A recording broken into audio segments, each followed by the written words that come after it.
Allah pemberi. Jadi kalau kamu juga ikut-ikutan, bukan jadi orang yang senang menerima, tapi jadi orang yang senang memberi, maka Allah Subhanahu wa taala akan alirkan kepadamu rezeki-rezeki yang bahkan dari arah-arah yang tidak disangka-sangka.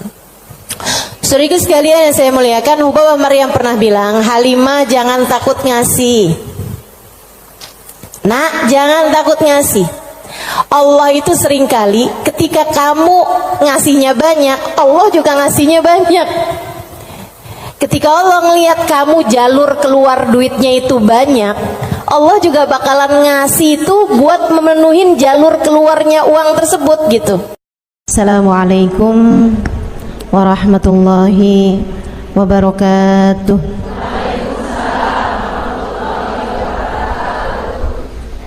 Alhamdulillah, wassalatu wassalamu ala rasulillah Muhammad ibn Abdillah wa ala alihi wa sahbihi wa man wala. Subhanaka la ilma lana illa ma 'allamtana innaka antal alimul hakim.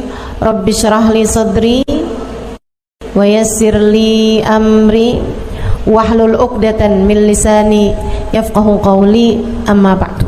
Baik, sebelum kita mulai, kita akan baca niat belajar bersama-sama. Mudah-mudahan ilmunya nanti sekali lagi jadi ilmu yang manfaat buat kita sekalian. Bismillahirrahmanirrahim. Nawaitu ta'allum wa ta'lim wan naf'a wal intifa' wal mudzakarah wat tadhkir wal ifadah wal istifadah wal hidza 'ala tamassuk bi kitabillah wa sunnati rasulillah sallallahu alaihi wa alihi wasallam wa du'a ilal huda والدلالة على الخير ابتغاء مرضاته وقربه وثوابه وحسن الخاتمة مع اللطف والعافية وصلاح العاقبة برحمتك يا أرحم الراحمين. La hadratin Nabi Muhammad sallallahu alaihi wasallam wa alihi washabihi azwaji wa dzurriyyati wa ahli baiti wasallim wa jamil anbiya wal mursalin wal kulli ajma'in. Anna Allah yaghfir lahum wa yarhamuhum wa ya'li darajatihim fil jannah wa yanfa'una barakatihim wa asrarihim wa anwarihim wa ulumihim wa nafaatihim fid din wa dunya wal akhirah. Al-Fatihah, baca bersama-sama. A'udzu billahi minasy syaithanir rajim. Bismillahirrahmanirrahim. Alhamdulillahi rabbil alamin arrahmanir rahim maliki yaumiddin iyyaka na'budu wa iyyaka nasta'in ihdinas siratal mustaqim siratal ladzina an'amta 'alaihim ghairil maghdubi 'alaihim waladdallin. Amin. Taqabbalallahu minna wa minkum, taqabbal ya karim. Allah tuh mau ngasih rezeki sama orang nggak pakai ada hitung-hitungannya, gitu kan? Pokoknya itu urusan langit, udah bener-bener yang Allah bilang rizqukum fis samai wa ma tu'adun, kata Allah. Rezeki kalian sudah selesai aku atur dari langit. Rezeki kalian sudah selesai aku atur dari langit. Saudaraku sekalian yang saya muliakan, nah kalau kita kepengen gitu kan kayak rezekinya digampangin, cara dapatnya gampang, menyenangkan, itu juga sama Allah udah dikasih clue-cluenya. Salah satu cluenya adalah dengan rajin sedekah. Salah satu cluenya adalah dengan rajin memberi, bukan hanya sedekah. Sedekah itu untuk orang yang kita tahu memerlukan, tapi kalau memberi buat siapapun, termasuk kita ngasih sama orang yang kita sayangi, ngasih hadiah, begitu ya. Buat orang tua kita mampu, tapi kita seneng aja ngasih hadiah sama mereka gitu. Misalnya kita suka ngasih kepada saudara-saudari kita, kakak adik kita, walaupun kita tahu dia mampu, tapi misalnya kita habis jalan-jalan condet, kita beliin duku, udah nggak ada ya, kita beliin salak condet kan, dulu mah masih ada tuh, ingat tuh, gitu. Saudara sekalian yang saya muliakan, itu memperbanyak rezeki, mempermudah rezeki, mempermudah jalurnya rezeki yang sudah Allah Subhanahu wa taala bagikan kepada kita, teman-teman saya sekalian. Nah, ini saya ingat ucapan Hubabah Maryam Al-Haddar, guru saya almarhumah. Beliau itu orang paling dermawan yang pernah saya kenal. Pasti ada banyak orang-orang dermawan, tapi orang paling dermawan yang saya kenal Hubabah Maryam Al-Haddar. Sedikit sekalian, beliau tuh kalau bepergian bisa jadi lupa bawa uang buat belanja, lupa bawa uang buat apa, tapi nggak pernah lupa bawa uang buat sedekah. Karena memang ini orang satu senengnya ngasih luar biasa. Siapapun aja dia kasih. Anak-anak ketemu dia kasih, orang tua ketemu dia kasih. Dan dari Hubabah Maryam tuh saya juga jadi ngerti bahwa ternyata semua orang suka dikasih. Subhanallah loh. Semua orang tuh seneng aja dikasih gitu. Walaupun dia orang mampu sekalipun gitu ya, tapi kalau dikasih tuh kok seneng aja gitu. Betul nggak? Ini yang katanya Nabi Muhammad, tahadau tahabu, saling beri hadiahlah kalian, maka kalian akan semakin saling sayang, semakin saling cinta. Makanya para ibu mesti yang besar hati buat selalu bisa ngasih sama anak-anaknya, para istri ngasih buat suaminya, begitu kan ya, saudara ngasih buat saudaranya dan seterusnya gitu. Itu memang adalah bagian dari kita pengen cari ridha Allah SWT. Irhamukillah dengan cara memberi tersebut itu ya, ngambil sifatnya Allah SWT. Allah tuh mu'ti, Allah pemberi. Jadi kalau kamu juga ikut-ikutan, bukan jadi orang yang senang menerima, tapi jadi orang yang senang memberi, maka Allah SWT akan alirkan kepadamu rezeki-rezeki yang bahkan dari arah-arah yang tidak disangka-sangka. Saudara sekalian yang saya muliakan, Hubabah Maryam pernah bilang, Halimah jangan takut ngasih. Nak, jangan takut ngasih. Allah itu seringkali ketika kamu ngasihnya banyak, Allah juga ngasihnya banyak. Ketika Allah ngelihat kamu jalur keluar duitnya itu banyak, Allah juga bakalan ngasih itu buat memenuhin jalur keluarnya uang tersebut gitu. Atau Babah kayak begitu, jangan takut buat ngasih, nak, jangan takut buat ngasih. Subhanallah, itu sering saya inget-ingetin tuh, jangan takut buat ngasih, jangan takut buat ngasih. Kadang-kadang tuh orang punya banyak aja, kalau mau keluarin duit tuh kayak disuruh keluarin separuh nyawa gitu. Penuh perhitungan, ya. Makanya ada satu cerita, salah satu dari habaib teriak-teriak manggil anaknya. Misalnya anaknya namanya siapa? Husein misalnya. Sen. Anaknya sebelah saya ada yang namanya Husein. Sen. Si Husein ini kan dia dengar panggilan tapi dia nggak tahu ayahnya ada di mana. Dia bilang, "Bang Abah ada di mana sih, Bah? Ini Husein, Bah. Lebek, Bah." Kata abahnya, kamar mandi, nak. Iya, Bah. Dikirain suruh ngambil sabun, apa kehabisan odol gitu kan. Sen, tolong ambilin duit Abah, nak. Ada di gesper Abah warna hijau. Iya sih. Habaib-habaib kita suka punya gesper warna hijau.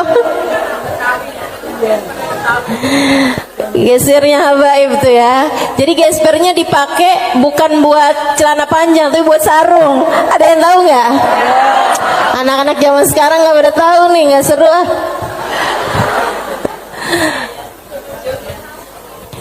Dia bilang, ambilin duit Abah, nak.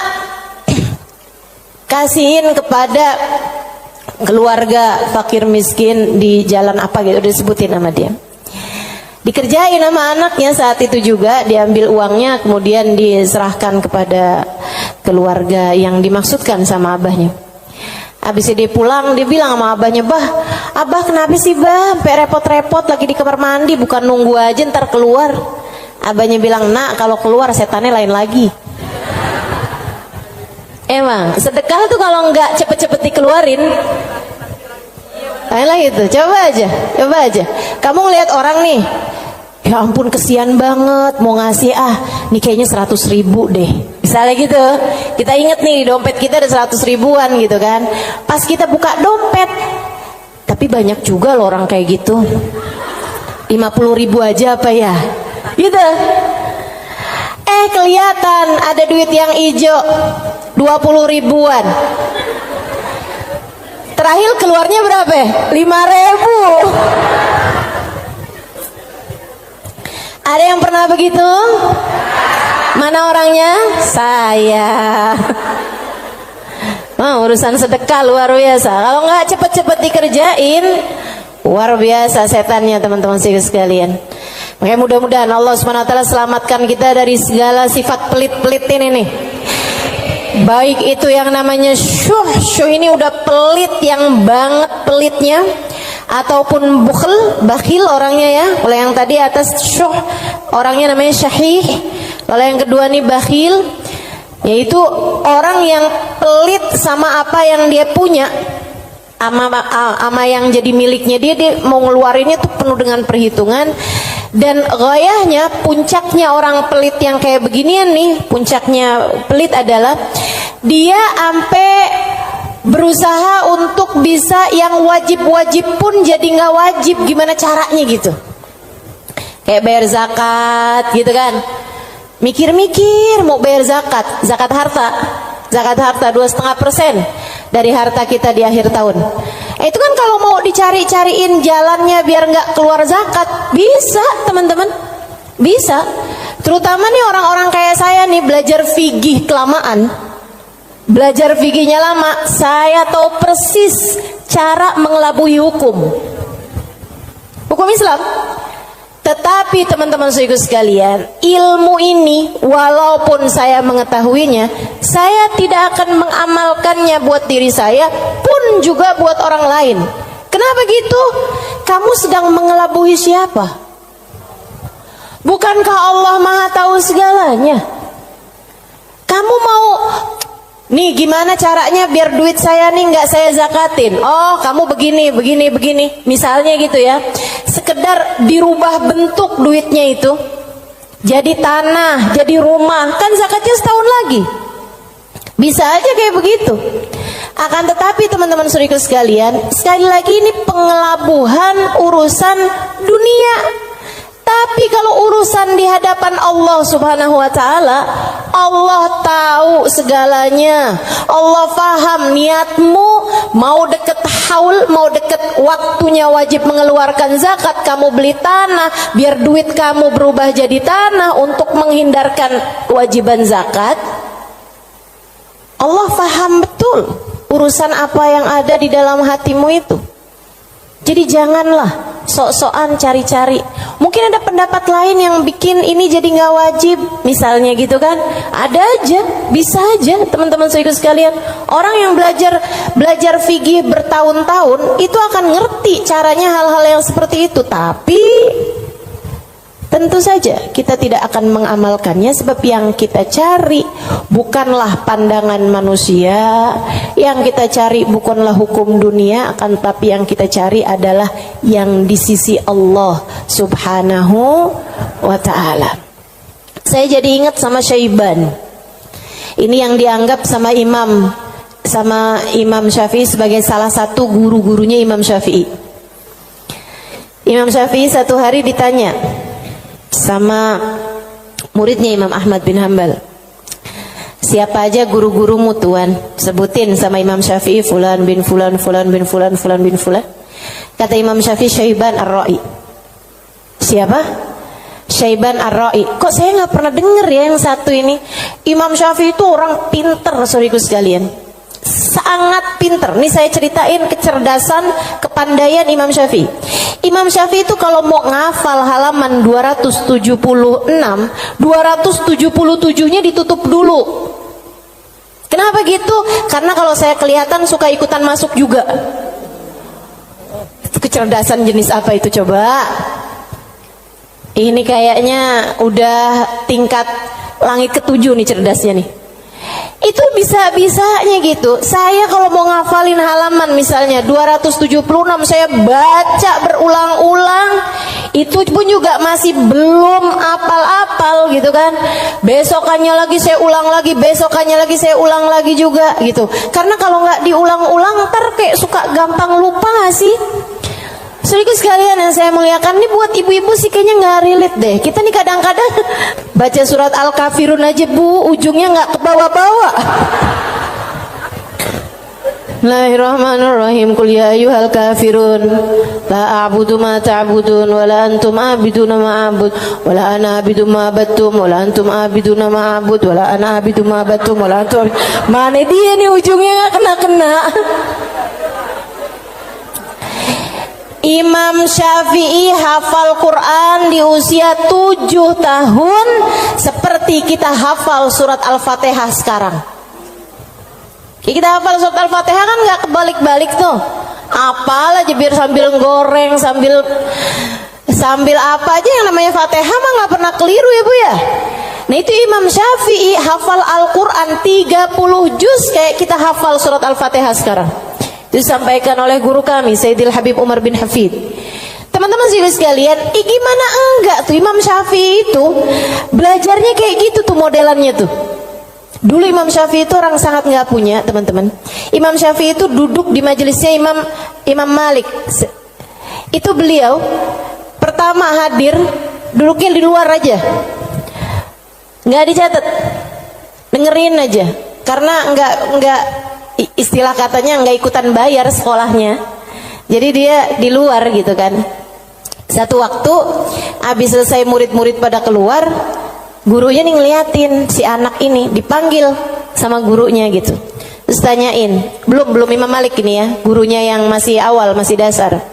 Tanyain gitu, nak, tadi apa yang saya terangkan? Dia bisa ngulangin semua yang diterangin sama gurunya 100%. Habis itu gurunya bilang, nak kenapa kamu nggak duduk di kelas saya? Dia bilang, karena saya nggak ikutan bayaran. Nggak apa-apa, duduklah nak di kelas saya akan berbangga dengan kamu bisa duduk di kelas saya. Dah tuh Imam Syafi'i. Kalau mau ngafalin halaman sebelah, halaman yang sesudahnya tuh ditutup dulu sama beliau, karena gampang banget masuk, asal kelihatan kelebetan udah langsung masuk. Kecerdasan yang luar biasa, teman-teman saudaraku sekalian yang saya muliakan. Nah ini satu waktu ditanya sama muridnya Imam Ahmad bin Hambal, guru-gurumu siapa aja tuan? Sampein si ini. Kenal, rata-rata Imam Ahmad bin Hambal kenal, mereka adalah ulama-ulama pada masa tersebut gitu. Yang disebut sama Imam Syafi'i, Syaiban Ar-Ra'i. Baru nggak kenal. Siapa tuh Syaiban Ar-Ra'i? Ra'i dia bilang, kata Imam Syafi'i, tukang gembala kambing. Penasaran, pengen dong kenal. Oh ya, nanti saya akan ajak kamu.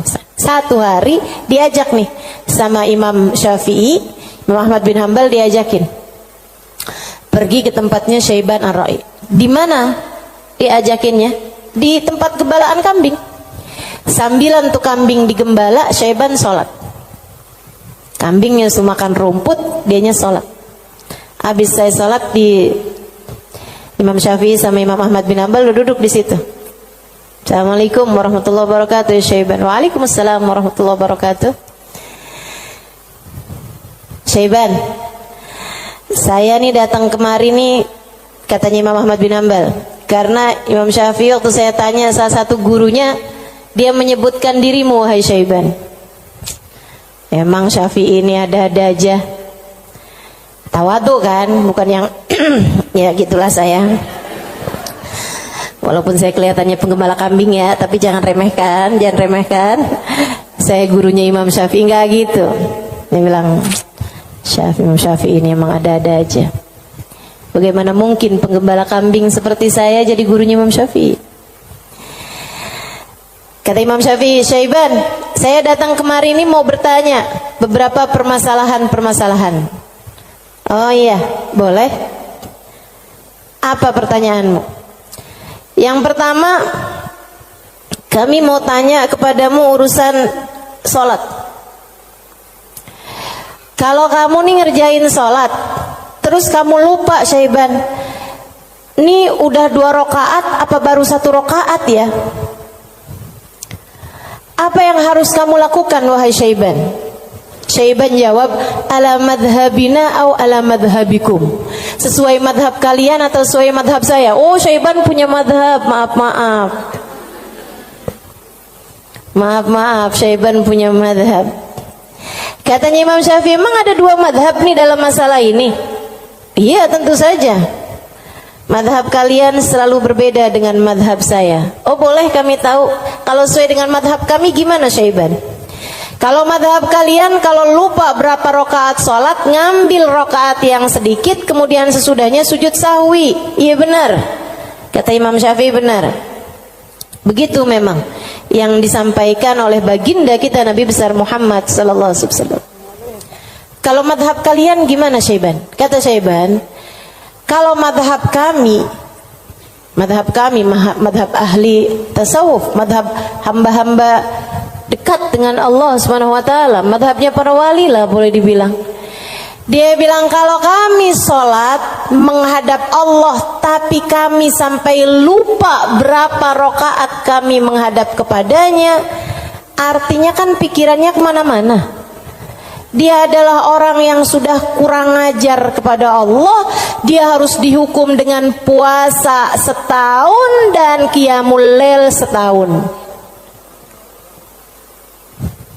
Itu hukuman buat orang, itu pelajaran buat orang yang bisa sampai lupa ngadep sama Allah Subhanahu wa ta'ala.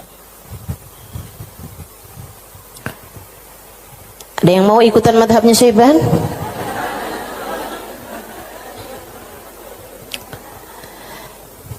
Oke. Imam Ahmad bin Hanbal dia mikir, pantesan nih orang jadi gurunya Imam Syafi'i. Nggak salah. Dia bilang pertanyaan yang kedua, wahai Syaiban, ini saya mau nanya urusan zakat. Baik. Ini kan kamu kan punya banyak kambing nih Syaiban nih, yang kamu gembalakan nih kambing-kambing mau bukan? Iya, kambing saya, kata Syaiban. Ada kayak berapa ekor lah kambingnya. Dia bilang, berapa zakatnya kambingmu ini wahai Syaiban? Syaiban kembali nanya, ala madhabina am ala madhabikum? Madhab saya apa madhab kalian? Dia bilang, emang ada 2 madhab juga nih dalam urusan zakat ini nih? Iya, selalu ada opini-opini, pemahaman-pemahaman dalam urusan agama. Dan teman-teman, agama Islam ini satu-satunya agama yang memperbolehkan kamu untuk, bahkan menyuruh kamu untuk selalu berpikir.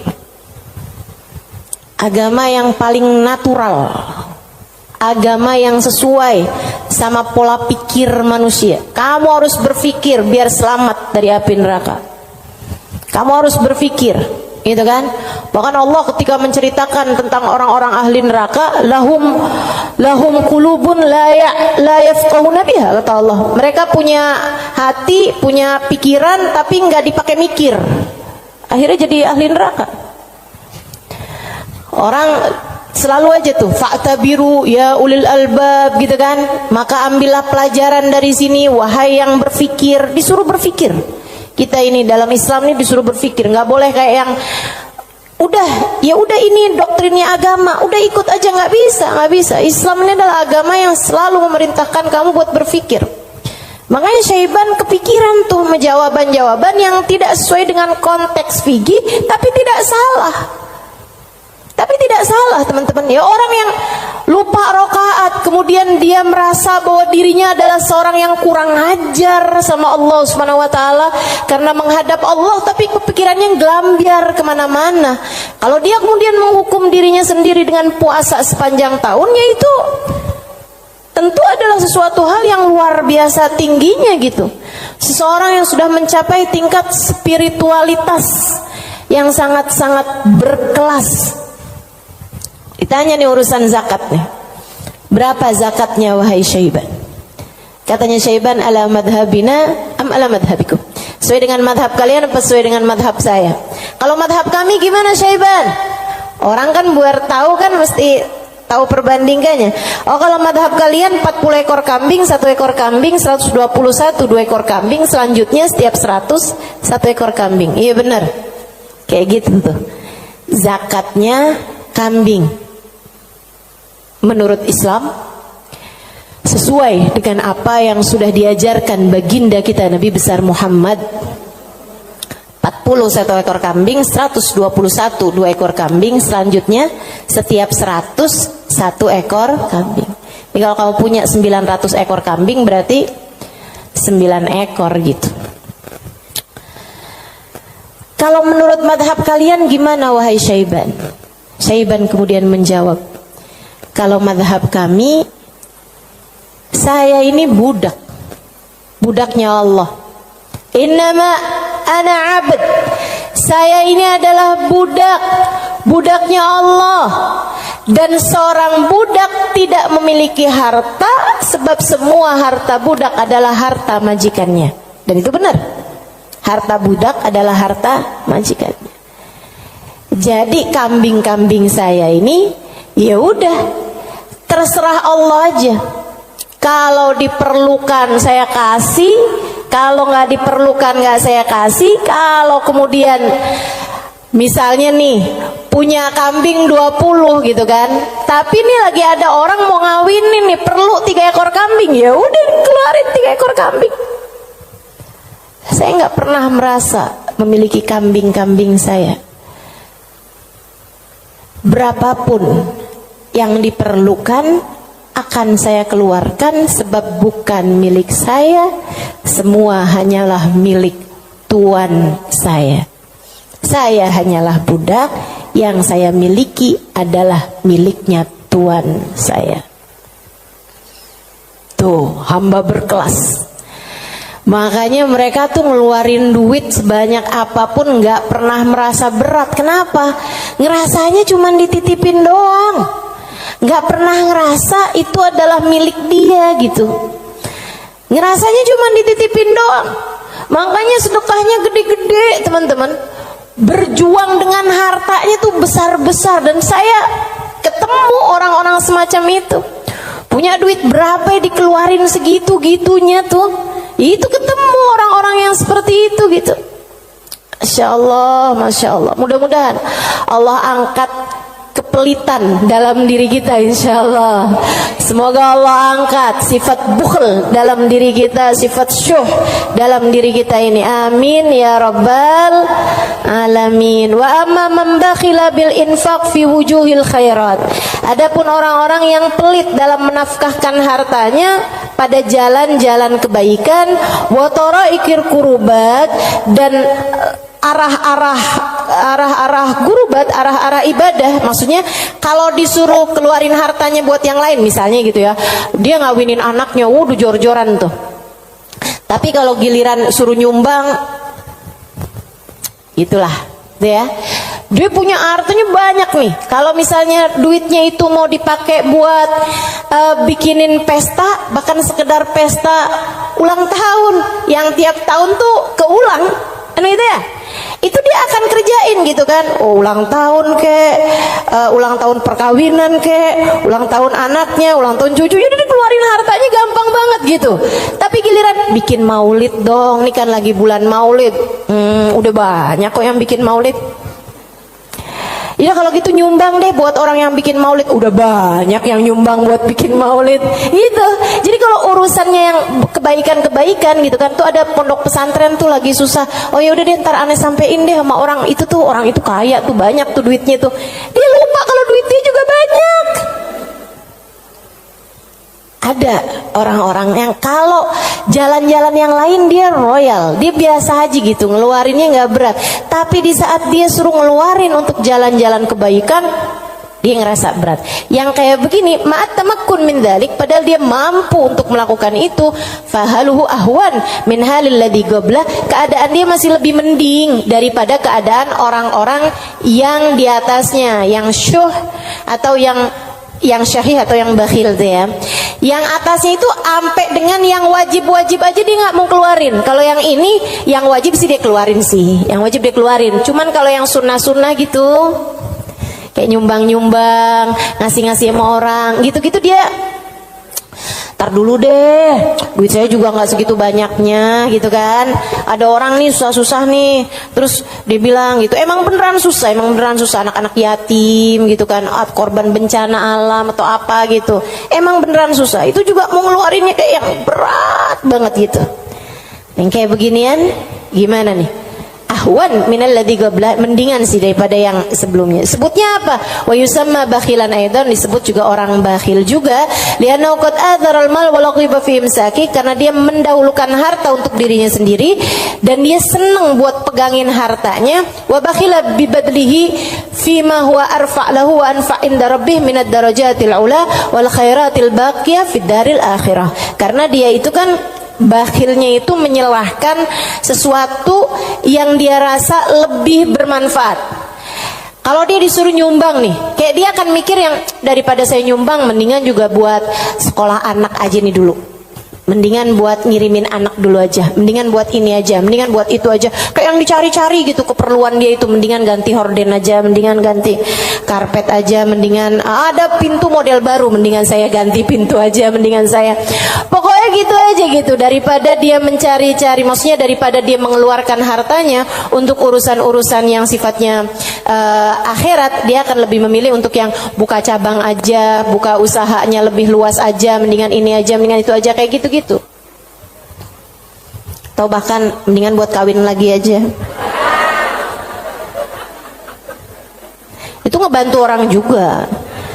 Dia akan nyari perempuan yang miskin juga. Gimana tuh?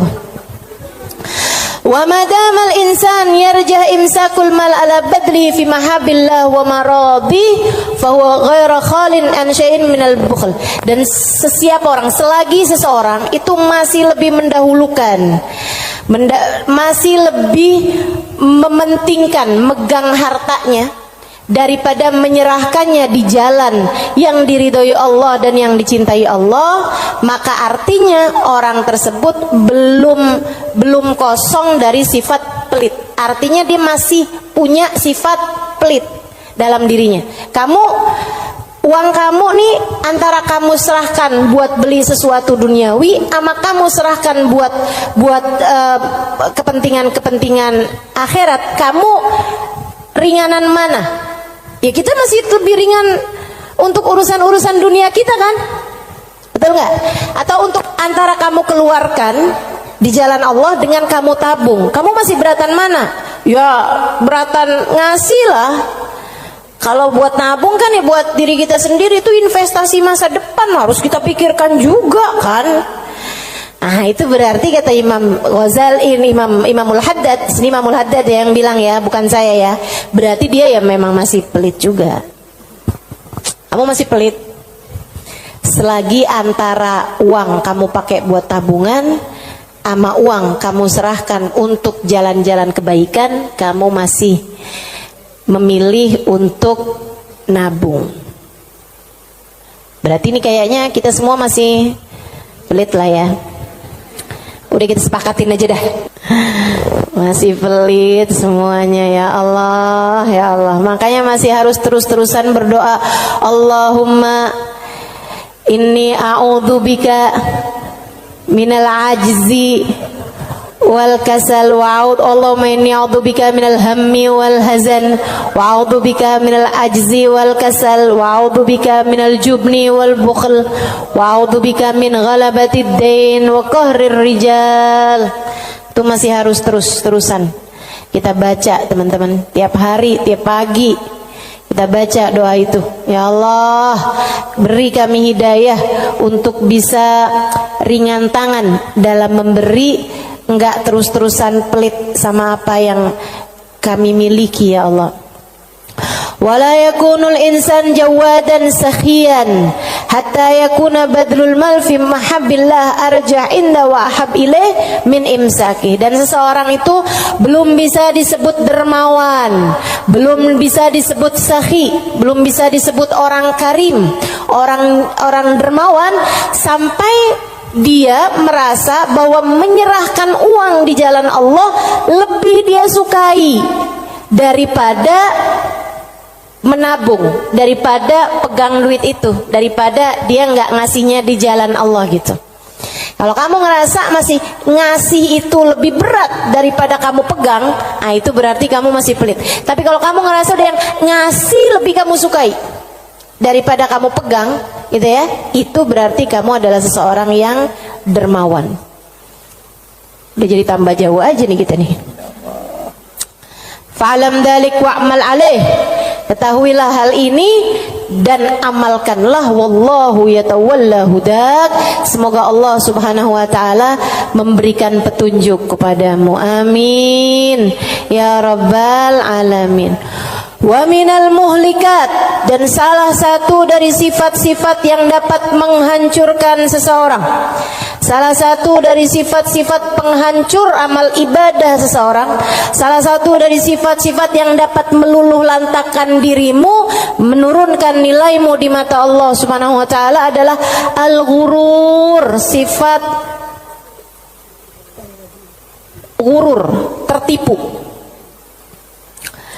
Apa tuh tertipu? Wa makna, arti tertipu adalah an yulabbisul insan ala nafsih. Dia bikin samar kepada dirinya sendiri, wa yuriyahal umur ala khilafi ma hiya alaih. Dia memperlihatkan kepada nafasnya, kepada dirinya, ala khilafi ma hiya alaih, tidak sesuai dengan fakta yang ada. Wadhalik lidu'fi basiratihi 'ala din, dan yang seperti ini adalah karena lemahnya pemahamannya, basirahnya, basirah itu pandangan hati, lemahnya pandangan hati dia fiddin, dalam urusan agama, wa qillati ma'rifatihi bihaqaiqi, dan sedikitnya pengetahuan dia dengan hakikat-hakikatnya agama, walijahli li afatil a'mal wa mawaqaidi syaitan, dan karena yarhamukillah banyak bener sih, ada gak? Walijahlihi, dan karena ketidakfahaman dia biafatil a'mal, dengan penyakit-penyakitnya amal, wa makaid syaitan, dan tipu dayanya syaitan, walighalabati hawa nafs alaih, dan karena menangnya hawa nafsu menghadapi dia, wa rukunihi ila amaniha wa khuda'iha, dan karena tenangnya dia dengan angan-angannya dirinya sendiri serta tipu dayanya dirinya sendiri. Waqad qala Allah Ta'ala, dan Allah Subhanahu wa taala telah menyampaikan muhadziran li ibadihi minal ghurur, memberi peringatan kepada hamba-hambanya tentang bahayanya ketertipuan ini. Kata Allah Subhanahu wa taala, ya ayyuhan nas inna wa'dallahi haq, wahai sekalian manusia, sesungguhnya janji Allah itu benar. Fala taghurranakumul hayatud dunya, janganlah kehidupan dunia menipu kalian, wala taghurrannakum wala yaghurrannakum billahil ghurur, dan janganlah ghurur, tipu daya, menipu kalian dari Allah Subhanahu wa taala. Wa qala ta'ala fi wasfi ba'dil mughtarrin, dan Allah Subhanahu wa taala telah mensifati sifatnya orang-orang yang tertipu dengan firman Allah Subhanahu wa taala dalam akhir surat Al-Kahfi, alladzina dhalla sa'yuhum fil hayatid dunya wa hum yahsabuna annahum yuhsinuna sun'a. Mereka adalah orang-orang yang sesat jalan mereka di dunia, akan tetapi mereka menyangka bahwasanya mereka telah berbuat banyak kebaikan-kebaikan dunia. Banyak banget nih.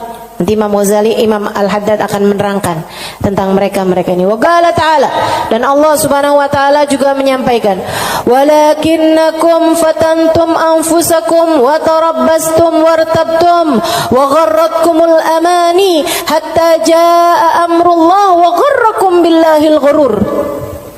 Ini ayat sebelumnya sangat indah sekali nih teman-teman.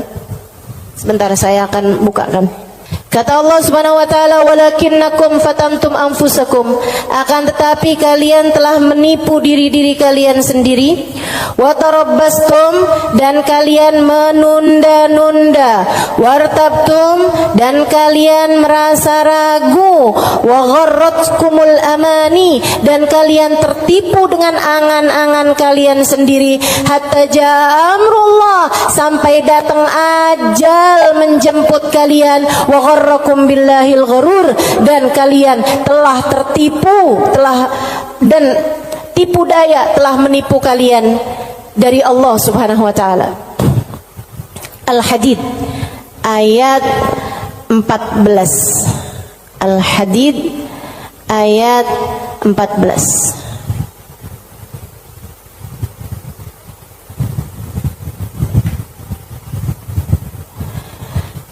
Al-Hadid ayat 14. Nih. Ini serem sih. Saya mau baca ayat ini nih, pas baca Quran pas nyampe ayat-ayat ini. Ya Allah, ngerinya. Saya bacain ya.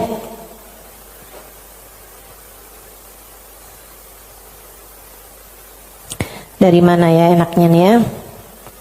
Dari ayat 11 deh. Al-Hadid dari ayat 11. A'udzu billahi minasyaitonir rajim.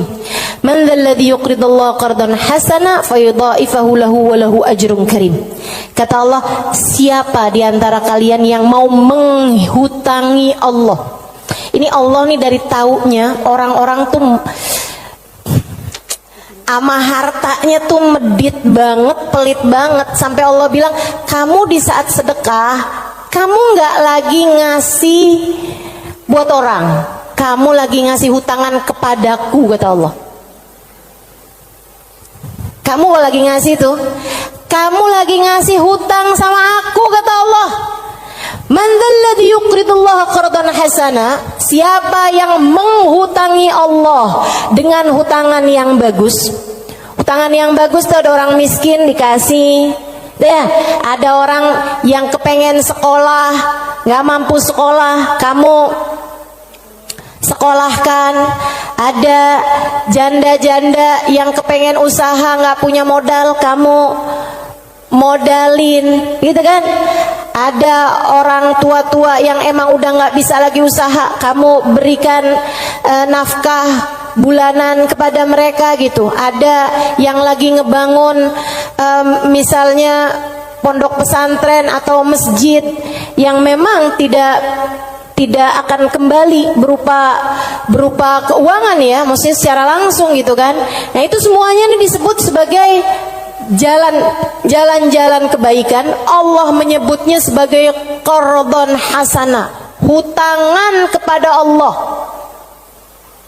Kenapa Allah bahasanya sampai pakai utang? Dan yang hutang itu Allah, kayak Allah tuh lagi yang tenang, utang, aku akan bayar. Dan aku kalau bayar nggak main-main, aku lipat gandakan minimal 10 kali lipat. Dan teman-teman, saya sih nggak tertarik sama urusan 10 kali lipat. Kamu sedekah, balik 10 kali lipat. Saya nggak terlalu tertarik sama itu. Saya tertarik sama sesuatu yang kita nggak bisa beli pakai uang.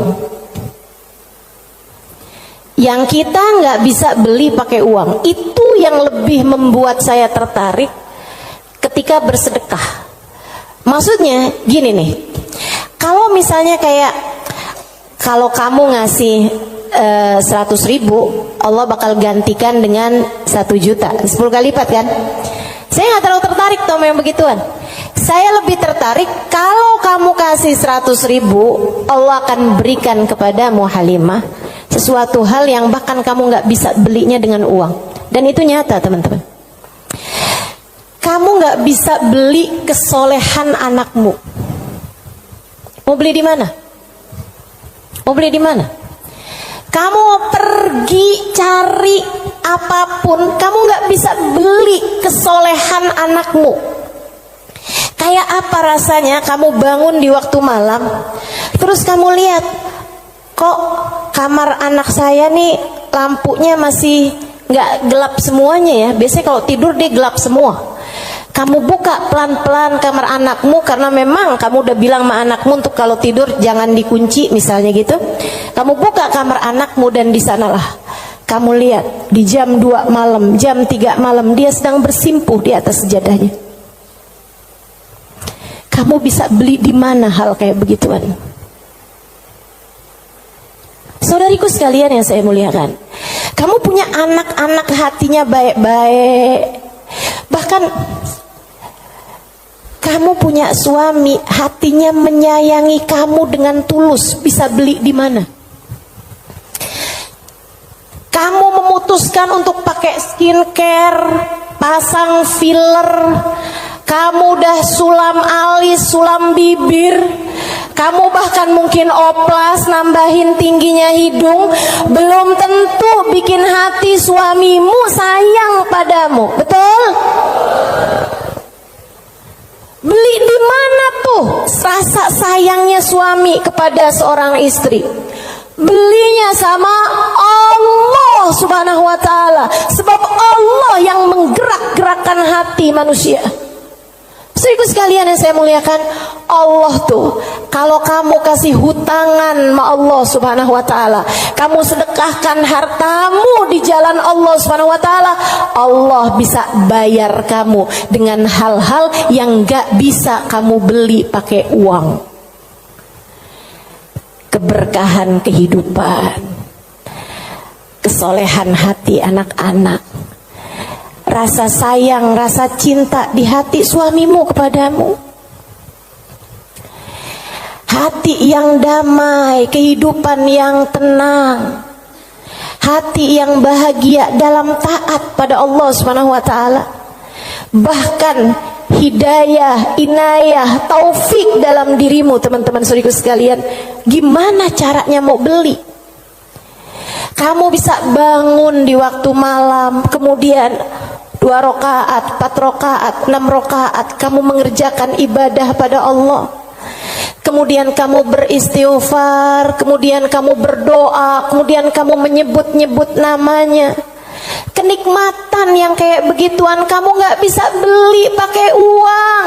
Itu hidayah dari Allah Subhanahu wa ta'ala. Suamimu gak mau sholat kecuali dengan berjamaah, itu hidayah dari Allah Subhanahu wa ta'ala. Yang beginian nih hidayah-hidayah menuju kepada surga Allah Subhanahu wa ta'ala. Hati lapang, hidup bahagia, hati tenang, gak bisa dibayar pakai uang. Gak bisa dibayar pakai uang. Dibayarnya pakai apa? Yang bisa mengerjakan adalah Allah. Maka hutangi Allah. Allah bisa membayarnya dengan itu semua. Karenanya saya sampaikan teman-teman, saya gak tertarik sama yang kalau kamu sedekah balik 10 kali lipat. Kalau kamu keluarin, kamu jual motor, kamu kasih sedekah, kamu dapat Avanza. Enggak, saya gak tertarik, mohon maaf. Bukan karena saya nggak tertarik sama pemberian Allah, tapi pemberian Allah yang masih bisa dibeli dengan uang, itu adalah pemberian-pemberian yang tidak berkelas. Allah bahkan memberinya kepada orang paling kafir di atas muka bumi sekalipun. Tapi kesolehan hati anak-anakmu, kesolehan hati suamimu, kesolehan dirimu sendiri, Allah kasih hidayah buat kamu bangun di waktu malam membaca beberapa ayat Al-Quran. Allah kasih kamu bangun di waktu malam, kamu menengadahkan tangan berdoa kepada Allah Subhanahu wa ta'ala. Saat itu Allah, setiap kali kamu memanggil ya Allah, ya Allah, ya Allah, Allah menjawab labbaik ya abdi was'adaik. Labbaik wahai hambaku, apa yang kamu mau, apa yang kamu mau, minta apa yang kamu mau.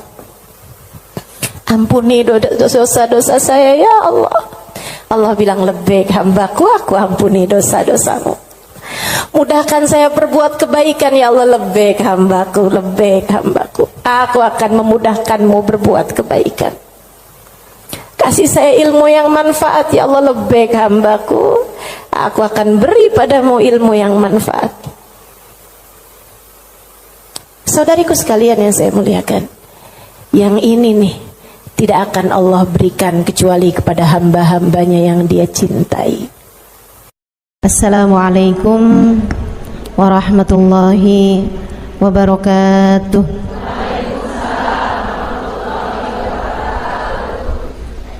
Alhamdulillah, wassalatu wassalamu ala Rasulillah Muhammad ibn Abdillah wa ala alihi wa sahbihi wa man wala.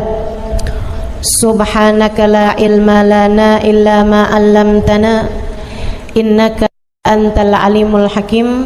Rabbi syrah li sadri wa yassir li amri wahlul 'uqdatan min lisani yafqahu qawli, amma ba'du. Baik, sebelum kita mulai, kita akan baca niat belajar bersama-sama. Mudah-mudahan ilmunya nanti sekali lagi jadi ilmu yang manfaat buat kita sekalian. Bismillahirrahmanirrahim. Nawaitu ta'allum wa ta'lim wan naf'a wal intifa' wal mudzakarah wat tadhkir wal ifadah wal istifadah wal hidza ala tamassuk bi kitabillah wa sunnati rasulillah sallallahu alaihi wa alihi wa sallam wa du'a ila al-huda والدلالة على الخير ابتغاء مرضاته وقربه وثوابه وحسن الخاتمة مع اللطف والعافية وصلاح العاقبة برحمتك يا أرحم الراحمين. إلى حضرة النبي محمد صلى الله عليه وسلم وآله وصحبه وأزواجه وذريته وأهل بيته وسلم وجميع الأنبياء والمرسلين والكون أجمعين أن الله يغفر لهم ويرحمهم ويعلي درجاتهم في الجنة وينفعنا ببركاتهم وأسرارهم وأنوارهم وعلومهم ونفعاتهم في الدين والدنيا والآخرة. Al-Fatihah, baca bersama-sama. A'udzu billahi minasyaitonir rajim. Bismillahirrahmanirrahim. Alhamdulillahi rabbil alamin. Arrahmanir rahim. Maliki yaumiddin. Iyyaka na'budu wa iyyaka nasta'in. Ihdinas siratal mustaqim. Siratal ladzina an'amta 'alaihim ghairil maghdubi 'alaihim waladdallin. Amin.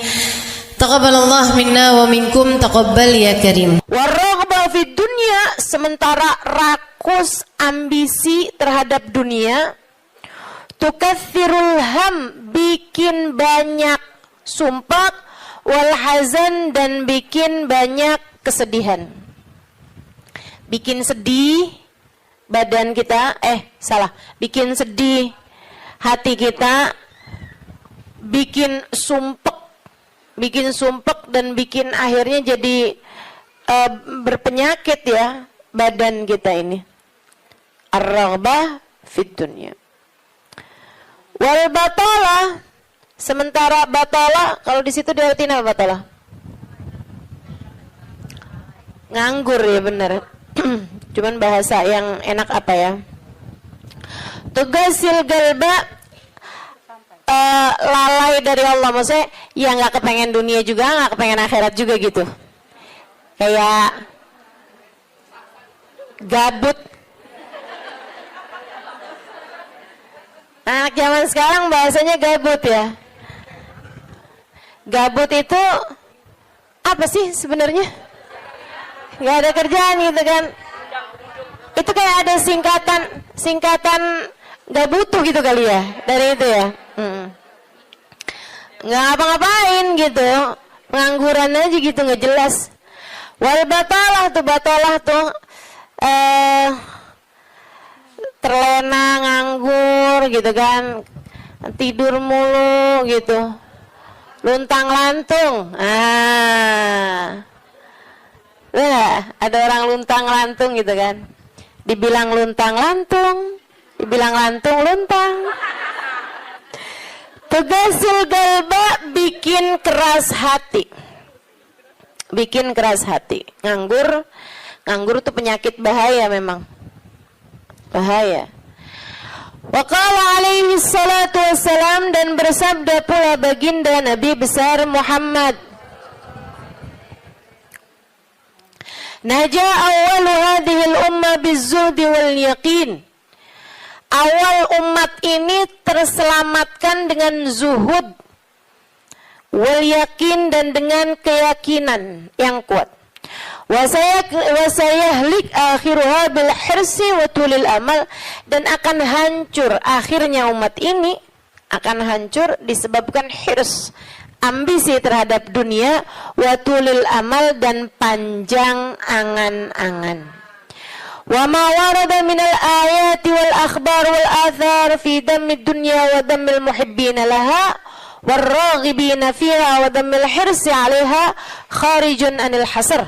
Dan apa yang warid, apa yang datang dari ayat, hadis, athar itu yang disampaikan oleh Nabi maupun para ulama, fi dammid dunya, dalam celaknya dunia, maksudnya mengenai betapa buruknya dunia, betapa buruknya orang-orang yang mencintai dunia, betapa buruknya orang yang ambisi terhadap dunia, dan mil hirs 'alaiha, betapa buruknya orang yang rakus terhadap dunia. Banyak sekali kharijun anil hasr, enggak bisa kehitung. Ayat, hadis maupun ucapan para ulama mengenai betapa buruknya dunia, betapa buruknya para pecinta dunia dan lain sebagainya, ini banyak banget hadisnya, keterangannya enggak kehitung.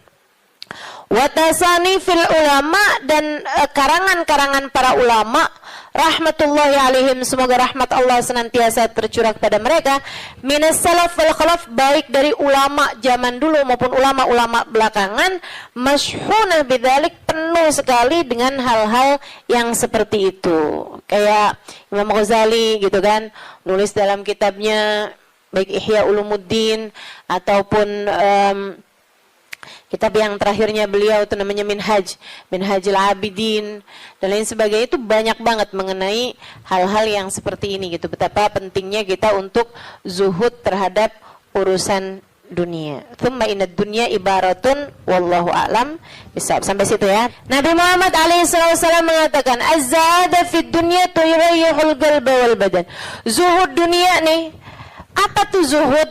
Zuhud itu teman-teman tidak mengharapkan kesenangan dunia dari Allah sekalipun ya, enggak minta gitu, enggak seneng gitu sama kesenangan dunia dari Allah.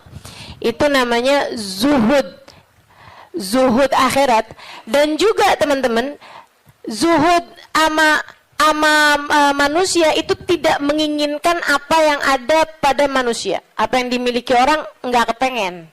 Gitu kan? Itu namanya zuhud fima fi aidin nas. Ini disampaikan Nabi Muhammad dalam hadisnya, izhad fid dunya yuhibbukallah, wazhad fima fi aidin nas yuhibbukan nas.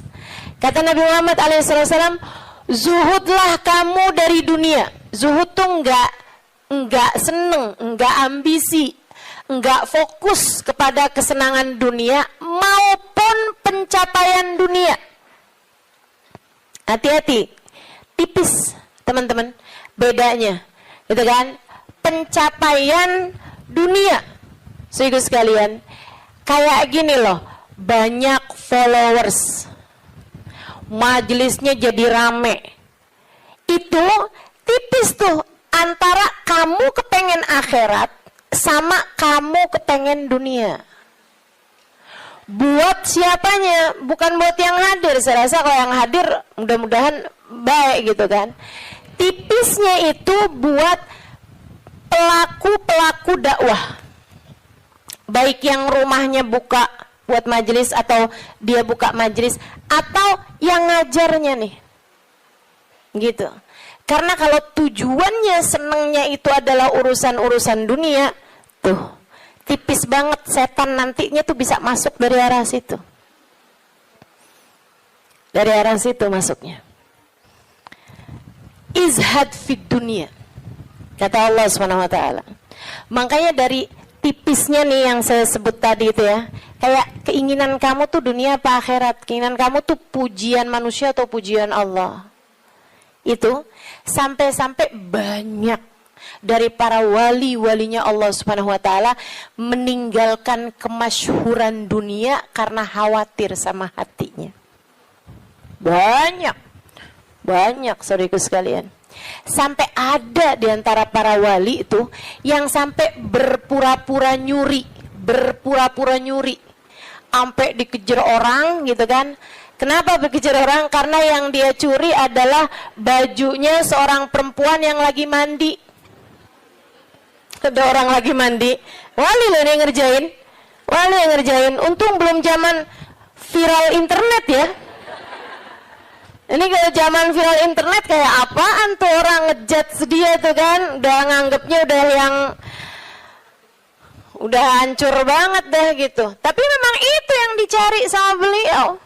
Yang dicari sama beliau adalah menghindar dari kepopuleran, menghindar dari apa yang orang-orang cari dari kemuliaan dunia karena khawatir hatinya terselip rasa keinginan untuk dianggap mulia di dunia menghancurkan kemuliaannya di akhirat.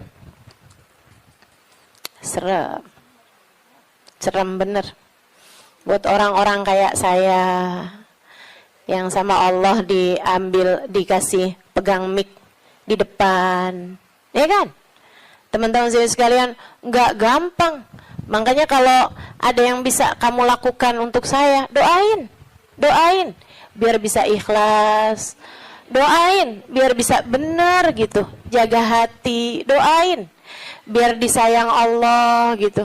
Kesian nih, begitu udah masuk nih setan, teman-teman saya sekalian, setan tuh ya datang ke pedagang beda, datang ke orang awam beda, datang ke ulama beda lagi. Waduh, yang datang ke ulama nih setannya juga ulama. Setannya juga kelas profesional, gitu kan? Jadi nggak ecek-ecek gitu loh. Setannya juga setan-setan berkelas, teman-teman saya sekalian. Nah itu kan yang belum tentu selamat gitu, belum tentu selamat. Masya Allah. Ada tuh zamannya Imam siapa ya? Ada Imam Ghazali cerita dalam Ihya-nya. Kita suka ketawa-ketawa tuh dengerin cerita Imam. Maksudnya kalau baca ceritanya Imam Ghazali yang begitu-begituan. Kata Imam Ghazali dalam Ihya-nya tuh ada orang atau di Minhaj ya, wallahu a'lam, pokoknya salah satu kitabnya Imam Ghazali lah. Imam Ghazali cerita ada orang, dia itu ulama, teman-teman. Cuman ulamanya itu masih suka yang ya gitulah, masih ada kesenangan dunianya. Senang sama popularitas, senang sama dimuliain orang, senang sama ini sama itu. Ada satu ulama khomul. Ulama yang lain nih, ulama yang nggak seneng namanya terkenal, nggak seneng, dia nggak seneng sama urusan begituan, urusannya antara dia sama Allah, tapi ilmunya luar biasa. Ulama yang kedua nih, ini ulama yang pertama nih, saya nggak inget namanya gitu ya, dua-duanya nih saya nggak inget namanya. Nah ulama yang pertama nih, dia lagi khutbah Jumat, teman-teman saya sekalian, dia ngomong sesuatu yang dinisbatkan kepada ulama yang kedua yang nggak senang keterkenalan apa ini, teman-teman. Dia ngomong bahwa saya pernah dengar kayak kan ada orang-orang itu ya Allah, mudah-mudahan Allah bersihkan hati kita semuanya nih ya. Ada orang-orang yang kalau cerita sama orang lain bahkan di mix sekalipun senang menunjukkan kedekatannya sama ulama yang lain atau sama orang-orang yang berilmu, guru-guru apa segala macam gitu kan ya. Yang tujuannya adalah biar orang tahu nih gua deket sama si ini, gua deket sama si itu. Paham maksud saya? Mudah-mudahan Allah selamatkan hati saya. Mudah-mudahan Allah selamatkan hati kita semua. Jadi sekalian, dia bilang tentang ulama B nih. Dia bilang, saya pernah dengar syekh ini mengatakan gitu kan. Syekh itunya hadir di majelis tersebut. Ya. Dan yang diomongin sama Syekh A ini tentang Syekh B itu nggak pernah diomongin sama Syekh B-nya. Paham? Jadi ulama A ini bohong tentang ulama B. Bohongnya di khutbah Jumat cuman untuk menunjukkan betapa dekatnya dia sama ulama B tersebut itu. Dia ngomong kayak begitu, sehingga sekalian, tahu apa yang dikerjain sama ulama B? Ulama B ini, kenapa nih anak? Beliau berdiri nyabut bulu ketiak di tengah orang banyak. Beliau berdiri nih. Beliau berdiri kemudian nyabut bulu ketiak. Heh, Syekh, kurang ajar kamu. Ini waktunya khutbah. Saya nggak pasti itu khutbah Jumat atau khutbah yang lain nih ya. Ala kulli hal. Syekh, ngapain kamu di waktunya khutbah? Kamu malah cabut bulu ketiak. Duduk Syekh, nggak punya adab. Kata Syekh B ini, kamu yang nggak punya adab nak. Kamu yang nggak punya adab pak. Kenapa kamu mengingatkan saya untuk sesuatu hal yang sunnah? Nyabut bulu ketiak, kalau salah mah hari Jumat ya. Nyabut bulu ketiak hari Jumat hukumnya sunnah. Ala sunnah. Walimada astahi, dia bilang. Kenapa saya mesti malu? Kamu gak punya malu apa depan orang-orang kamu nyabut bulu ketiak? Bulu ketiak itu kan buat laki-laki sama laki-laki nggak aurat. Sesama perempuan aja nggak aurat. Bulu ketiak ya, maaf ya. Teman-teman sekalian, beliau bilang walimada astahi. Kenapa saya mesti malu? Ana ala haq wa anta alal batil. Saya mengerjakan barang hak, kamu mengerjakan barang batil. Dia bilang saya mengerjakan barang hak, nyabut bulu ketiak sunnah hari Jumat. Dia bilang kamu ala batil. Karena kamu menceritakan tentang saya sesuatu yang tidak pernah saya katakan. Saya Syekh Fulan, sebutin nama dia namanya. Ya Allah, merah padam mukanya. Seram, teman-teman, seram. Ya gitulah. Kadang-kadang tuh sampai tipis banget keinginan dakwah atau keinginan pamer. Tipis. Setannya tuh ngebisikin sampai kayak suara semut. Katanya Nabi Muhammad alaihi salatu wassalam, "Ar-riya yadhubbu ala ummati kadhabibin naml." Riya itu bersuara di hati umat saya kayak suaranya semut. Nyaris enggak kedengeran. Enggak kedengeran suaranya. Antara kamu seneng agama Allah jadi tinggi atau kamu seneng nama kamu jadi tinggi. Tipis, segaris, bahkan lebih tipis daripada kulit bawang, teman-teman. Oke, mesti terus minta perlindungan sama Allah. Ya Allah, ya Allah, ya Allah, ya Allah. Bimbing terus ya Allah, ya Allah, ya Allah. Gitu. Mudah-mudahan Allah karuniakan keikhlasan bagi kita sekalian insyaallah.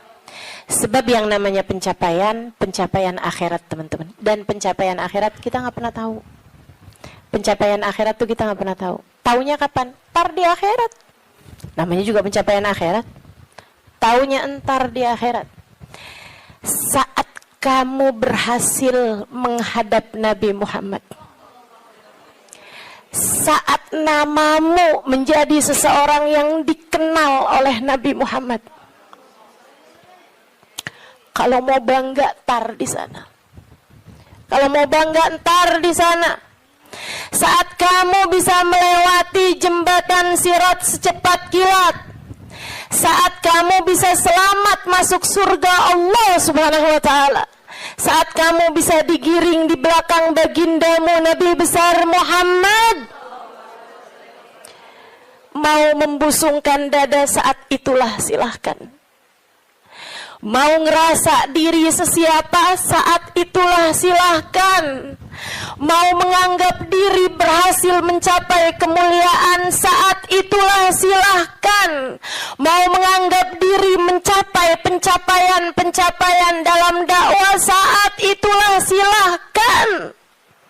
silahkan. Mau menganggap diri soleha, saat itulah silahkan. Jika sampai namamu dipanggil oleh Nabi Muhammad, jika sampai kamu diperkenankan bersalaman dengan Nabi Muhammad, jika sampai Nabi Muhammad berkata raditu biki, aku ridho kepadamu, saat itulah silakan melayang-layang teman-teman. Sebelum itu terjadi, kamu masih antara-antara, kamu masih ada di tepi jurang. Selagi itu belum terjadi, kamu masih ada di persimpangan jalan antara dinaikkan kepada Allah atau dihancurkan oleh Allah Ta'ala.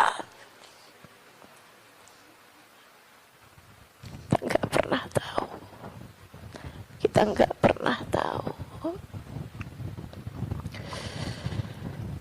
Makanya selalu minta sama Allah, ya Allah, karuniakan keikhlasan agar ngerti melakukan sesuatu hanya untukmu, ya Allah. Karuniakan keikhlasan, mengajar karenamu, belajar karenamu, buka majelis karenamu, hadir majelis karenamu, nyumbang majelis karenamu. Karuniakan keikhlasan, ya Allah. Salat karenamu, sedekah karenamu, bantu orang karenamu. Begitu enggak lillah, dilepeh sama Allah, teman-teman, jadi apa? Enggak jadi apa-apa. Mau ribuan jamaah, mau kayak gimana yang terjadi juga, kalau dilepeh sama Allah jadi apa? Ditolak sama Allah, mau apa kamu? Mudah-mudahan Allah karuniakan keikhlasan.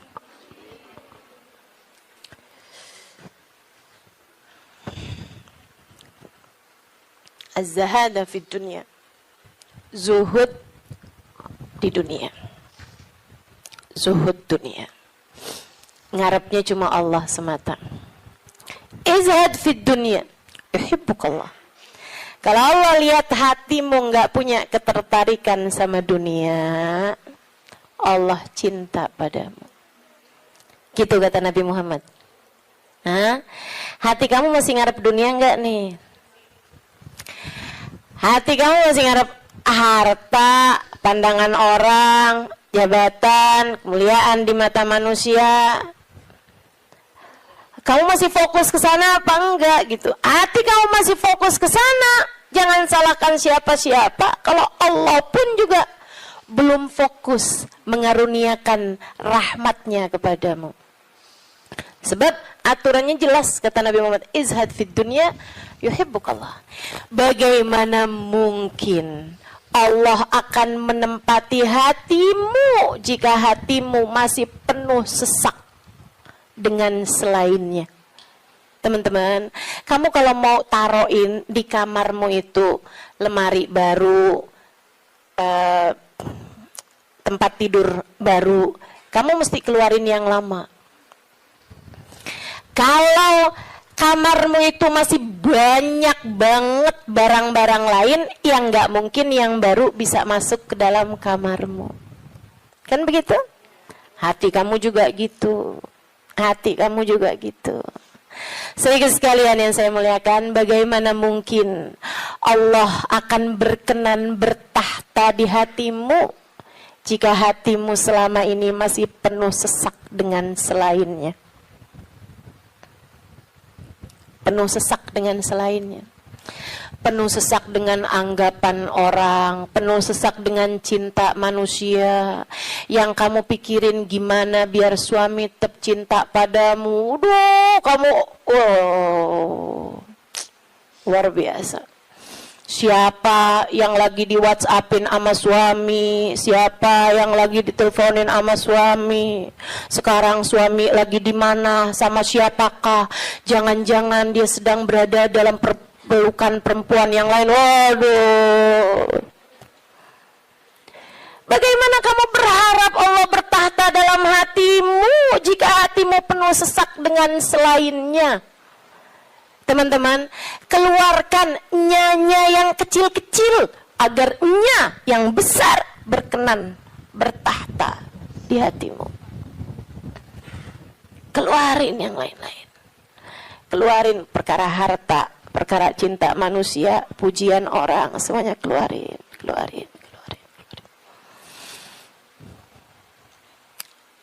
Jangan selalu nanya apa yang saya inginkan, apa yang saya ingin kerjakan. Tapi selalu bertanya, apa yang Allah inginkan, apa yang Allah mau saya kerjain.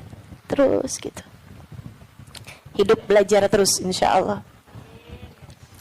Izhad fi dunia, kata Allah. Kalau Allah lihat hati kamu kosong dari mencintai dunia, Allah akan bertahta di dalamnya. Allah akan cinta kepadamu, teman-teman.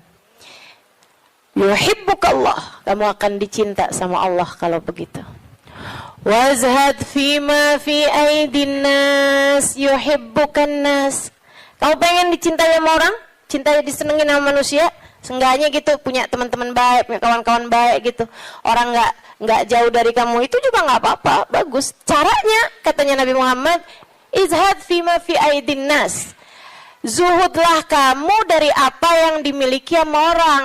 Jangan selamitan, jangan kepengen apa yang dipunya sama orang.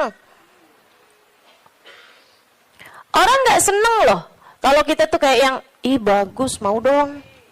Nggak seneng teman-teman. Ustazah kerudungannya cakep-cakep, Ustazah boleh nggak buat saya? Misalnya gitu. Saya ngomong sama Ustazah Khadijah. Tuh ya. Gak bagus teman-teman, gak bagus. Dan itu kamu gak akan disenengin sama orang kalau caramu kayak gitu tuh. Minta aja gak disenengin sama orang, apalagi ngambil. Kan ya, udah pasti tuh, orang gak seneng. Orang itu teman-teman punya banyak sekalipun gitu kan, kalau diminta tuh, kecuali para wali-walinya Allah, kecuali para orang-orang lain itu mah tingkatannya ya kan. Tapi kalau diminta tuh gak seneng itu juga gitu. Walaupun mintanya nggak yang dengan bahasa-bahasa yang ini gitu, terus terang, tapi kayak bahasa sindiran gitu kan. Kerudungannya banyak, boleh kali Ustazah yang ini cakep nih, gitu kan? Enggak boleh, nggak baik kayak begitu. Kamu menurunkan kemuliaanmu teman-teman. Yang kata Nabi Muhammad tuh, satu titik hitam di wajahmu di akhirat nanti setiap kali kamu meminta kepada orang lain. Izhad fima fi aidin nas. Apalagi kalau sampai kamu hati kamu nggak pernah tertarik sama apa yang dipunya sama orang. Oh, dicinta sama Allah. Saya ceritain tuh di buku Bidadari Bumi 2 tentang seorang perempuan yang diceritain sama Hubabah Nur. Sekalian saya muliakan, saya lagi ngobrol sama Hubabah cerita tentang orang ini. Tuh bahwa ada tuh 5 orang tuh. Emang bener nih hadisnya Nabi yang ini bener banget. Ra'aituhu bi'aini kata beliau. Saya lihat dengan mata saya. Dia bilang ada satu orang Alimah. Itu beliau si perempuan ini, saya bolak-balik ngelihat di undangan, di kondangan. Tuh ya, di pesta-pesta gitu perkawinan kayak gitulah, kondangan-kondangan. Bajunya itu terus. Saya tahu kalau dia ini miskin karena bajunya itu terus, gitu kan? Orang di Tarim itu kalau keluar semuanya pakai baju hitam. Nah, kalau baju hitam kan susah nandainnya kan yang sama semua. Betul apa enggak? Jadi sekalian saya muliakan, makanya saya suka heran gitu. Ustazah Halimah nih fashionable, apa namanya? Bener nggak ngomongnya? Lagi mana? Apa tadi?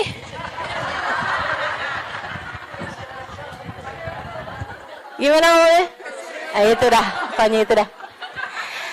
Lah orang saya tiap hari pakai hitam. Begitu ya. Sehingga sekalian, nah ini kan kalau keluar mah agak susah ditandain karena kan semuanya hitam gitu. Tapi kan kalau pas kondangan tuh, orang sana itu kalau kondangan dalam ruangan semuanya perempuan, mereka dandan. Mereka pakai baju gitu kan. Pakai baju yang berwarna-warni, ya. Pakai baju warna-warni, nggak ada yang pakai baju hitam tuh, nggak ada yang pakai baju hitam. Saya waktu dulunya nggak tahu gitu kan, saya pakai baju hitam aja gitu masuk. Buka. Waduh, gimana nih mau buka ya? Habisannya terus udah ngerti gitu lama-lama. Jadi teman-teman, kata Hubabah, orang ini kalau kondangan baju itu mulu. Akhirnya saya punya niat, kalau nanti saya keluarin baju, saya panggil tuh orang. Saya cari tahu dan dia di rumahnya ini apa, keluarganya siapa gitu, saya paham, saya tahu tempatnya, karena Tarim tuh kecil, kota kecil, ya semua orang memang saling kenal satu sama lain. Akhirnya dia bilang, kata Hubabah, waktu saya datang baju-baju yang baru-baru, ada orang ngasih ini apa segala macam, yang lama-lama saya keluarin. Hubabah tuh begitu teman-teman, ngajarin kepada kita jangan sampai yang aduh penuh banget, kamu masuknya iya keluarnya kagak gitu kan. Ada yang masuk, ada yang keluar. Akhirnya mau Hubabah baju-baju yang lama-lama tuh dikeluarin, bagus-bagus tentu aja ya, dan semua orang juga seneng dapat bajunya Hubabah gitu kan. Jangan terus minta, jadi kepikir nih, berangkat ke Tarim meminta baju mau Hubabah. Tentu berkah kan ya, tentu berkah. Tapi ya sekali lagi jangan minta. Subhanallah teman-teman, kalau nggak minta tuh, kalau mintanya mau ntar kasih. Jadi kepikir ya, mau minta sama Allah, nggak usah yang gitu-gitu juga. Mau minta sama Allah tuh pahala aja, udah pasti enak. Teman-teman sih sekalian, akhirnya Hubabah itu ngeluarin baju-baju beliau, ada setumpuk lah gitu. Beliau panggil tuh orang perempuan itu, panggil sama Hubabah. Dia seneng banget, dan memang miskin banget teman-teman. Bajunya cuma itu aja, buat kondangan itu, buat keluar itu, buat sholat itu gitu. Dia cuma segitu itu bajunya gitu. Baju sholat kayak mau kena gitu.